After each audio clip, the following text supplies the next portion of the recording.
ஆண்டவரும் அருமை இரட்சகருமா இருக்கிற இயேசு கிறிஸ்துவின் ஆச்சரியமான நாமத்தில் தினமும் கர்த்தருடைய சத்தத்தை கேட்டுக்கொண்டிருக்கிற என்னுடைய பிள்ளைகளை வாழ்த்துகிறேன், ஆசீர்வதிக்கிறேன். நீங்கள் ஆசீர்வதிக்கப்பட்டவர்கள். இந்த நாளிலும் கூட பெரிய வியாழன் என்பதை குறித்து நாம் கொஞ்சம் தெளிவாக விளங்கி கொள்ள வேண்டும். இது இயேசு கிறிஸ்துடைய இறுதி நாளை குறிக்கிறது. உயிர்ப்பின் ஞாயிற்கு முந்தைய வியாழன் தான் இந்த பெரிய வியாழன். இந்த நாளில் இயேசு நமக்கு எல்லாருக்கும் கட்டளைகளை கொடுத்திருக்கிறார். அது மாத்திரமல்ல, புதிய உடன்படிக்கையையும் நம்மளோடு கூட ஆண்டவர் செய்திருக்கிறார். மத்திய எழுதின சுவிசேஷ புத்தகம் 26ஆம் அதிகாரம் 27, 28 வசனத்தில் இவ்வாறாக வாசிக்க முடிகிறது. இயேசு பாத்திரத்தை எடுத்து அதை ஸ்தோத்திரம் பண்ணி தம்முடைய சீஷர்களுக்கு கொடுத்து, இதிலே பானம் பண்ணுங்கள், இது பாவ மன்னிப்பை உண்டாக்கும்படி உங்களுக்காக சிந்தப்படுகிற புதிய உடன்படிக்கையின் இரத்தமாயிருக்கிறது என்று சொல்லி இயேசு சொல்கிறதை நாம் பார்க்க முடிகிறது. இது அநேகருக்காக அப்படிங்கிற பதம் எழுதப்பட்டிருக்கிறது. அது சீசர்களுக்கு மாத்திரமல்ல, யூதர்களுக்கு மாத்திரமல்ல, இன்றைக்கு புறஜாதிகளாக இருக்கிறதான எல்லாருக்காகவும் இயேசு கிறிஸ்து இந்த பூமிக்கு வந்தார். இந்த பூமியில் வந்து நமக்காக மரித்தார், நமக்காக அடக்கம் பண்ணப்பட்டார், நமக்காக 3ஆம் நாளில் உயிரோடு கூட எழும்பினார். அப்படி என்றால் இதெல்லாம் நடக்க போகிற காரியத்தை தான் அந்த இறுதி நாளில் தம்முடைய சீசர்களோடு கூட அவர் பந்தியில் ராபோஜனத்தில் இருக்கும் பொழுது சொன்னதை தான் இப்பொழுது நம்ம என்ன செய்ய முடிகிறது, பார்க்க முடிகிறது. என்ன சொல்கிறார்? இது அநேகருக்காக சிந்தப்படுகிற என் இரத்தமாக இருக்கிறது என்று சொல்லுகிறார். நாம் எல்லாருக்காக அவருடைய இரத்தத்தை சிந்த போகிறதை அன்றைக்கு தம்முடைய சீசரிடத்தில் பகிர்ந்து கொண்டார். அந்த சத்தியத்தை அவர்களுக்கு வெளிப்படுத்தினார். எனக்கு அருமையான கர்த்தருடைய பிள்ளைகளே, இரத்தம் சிந்துதல் இல்லாமல் பாவ மன்னிப்பு இல்லை என்பதை விளங்கி கொள்ளணும். அவர் இரத்தம் சிந்துதலை நினைவு கூறுவது தான் இன்றைக்கு நம்முடைய திருச்சபையில் என்ன செய்கிறோம் என்று சொன்னால், கர்த்தருடைய பந்தியை நாம் அனுசரிக்கிறோம்.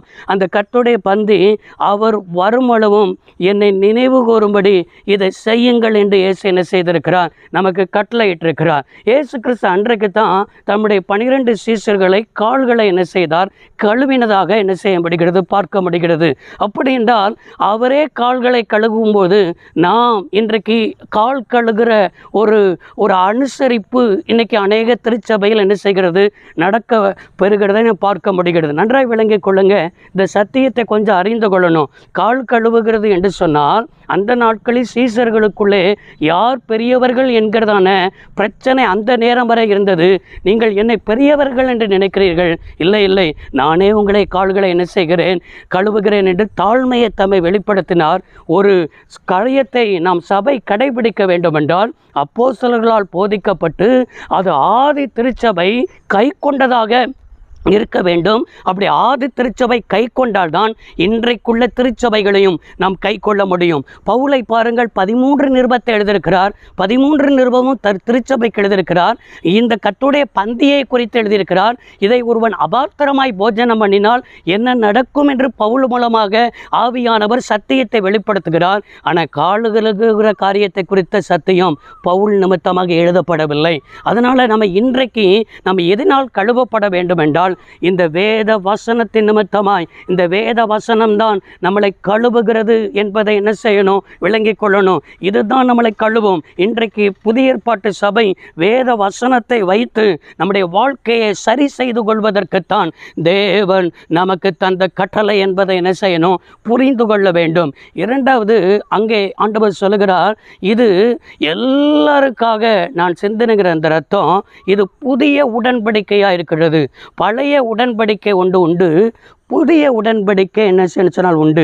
பழைய உடன்படிக்கை என்பது ஆடு, மாடு, புறா இந்த இரத்தத்தை சிந்தி அவர்களுக்கு பாவ மன்னிப்பு என்ன செய்தது, கிடைத்தது. ஆனால் புதிய உடன்படிக்கை இயேசுவின் இரத்தம் நம்முடைய பாவத்தை மன்னிக்கிறது. அந்த புதிய உடன்படிக்கைக்குள்ளே வரும் பொழுது எனக்காக நீர் அடிக்கப்பட்டீர், எனக்காக நீ நொறுக்கப்பட்டீர், எனக்காக எல்லாவற்றையும் நீ சிலுவையில் சுமந்தீர் என்று சொல்லி எவன் விசுவாசிக்கிறானோ அவன் பாவ மன்னிப்பு அடைகிறான். அவன் கிறிஸ்துடைய பிள்ளையாய் மாறுகிறான். வருகிறான், அவனோடு கூட கர்த்தர் என்ன செய்கிறார், தங்கி இருக்கிறார் என்பதை நாம் என்ன செய்யணும், விளங்கிக் கொள்ளணும். இந்த 2 காரியத்தை ஆண்டவர் செய்து, நான் செய்த பிரகாரமாய் நீங்களும் செய்யுங்கள் என்று அவருடைய அன்பை நமக்கு அந்த இறுதி நாட்களில் காண்பித்தார். இந்த நாட்களிலேயும் கூட கிறிஸ்து அன்பாகவே இருக்கிறார் என்றால் நாமும் பிறரிடத்தில் அன்பை காண்பிப்போம். அன்பினால் நாம் இயேசுவை என்ன செய்வோம், புறஜாதிகள் அறிந்து கொள்ளும்படி, இயேசுவை அறியாதவர்கள் அறிந்து கொள்ளும்படி இந்த நாட்களில் காண்பித்து நாம் அன்புள்ளவர்கள் என்பதை நம்முடைய செயல்களில், நம்முடைய நடத்தைகளில், நம்முடைய பேச்சில் மற்றவர்கள் அறிந்து கொண்டு மற்றவர்கள் ஆதாயப்படுத்த கர்த்தர் நம்மளுக்கு கிருபையை தருவாராக. ஜெபிப்போம். சர்வ வல்லமையுள்ள தெய்வமே, அன்பு தகப்பனே, இந்த வார்த்தையை கேட்ட நம்முடைய பிள்ளைகளை ஆசீர்வதித்து ஜெபிக்கிறோம். இந்த சத்தியத்தை நம்முடைய பிள்ளைகள் விளங்கிக் கொள்ள உதவி செய்யும். இயேசு ரட்சக நாமத்தில் வேண்டி கேட்கிறோம் நல்ல பிதாவே, ஆமென். கர்த்தர் உங்களை ஆசீர்வதிப்பாராக. God bless you all.